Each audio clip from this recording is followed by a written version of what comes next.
Darien কাইলেমাল ও Amos টভাস্কি এই দুইজন psychology একটা রিসার্চ করে।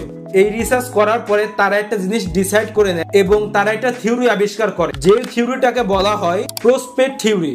2002 সালে এই থিওরিটা আবিষ্কার করার জন্য তাদের দুইজনকে নোবেল দেওয়া হয়। রিসার্চের মূল কথাটা খুবই সহজ ছিল। মনে করেন আপনার সামনে দুইটা অপশন রয়েছে। একটা অপশনে আপনি শিওর আপনি 100 টাকা পাবেন এবং আরেকটা অপশনে আপনি 80% শিওর আপনি 200 টাকা পাবেন। হাউএভার 20% আনশিওর আছে, আপনি 200 টাকা নাও পেতে পারেন। প্রসপেক্ট থিওরি বলতেছে যদিও সেকেন্ড অপশনটা লজিক্যাল, আমাদের চুজ করা উচিত, কারণ এখানে 80% শিওর আমি 200 টাকা পাবো।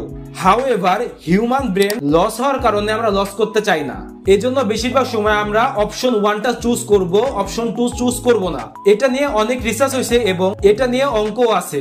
একটা মানুষ লাভে যতটা আনন্দিত হয়, লসে আপনার তার থেকে 250 গুণ বেশি কষ্ট হবে। সো আপনি যদি 100 টাকা লাভ করেন তাহলে আপনি 100 আনন্দিত হলেন, এবং হাউএভার আপনি যদি 100 টাকা লস করেন তাহলে আপনি 250 গুণ বেশি কষ্ট পাবেন।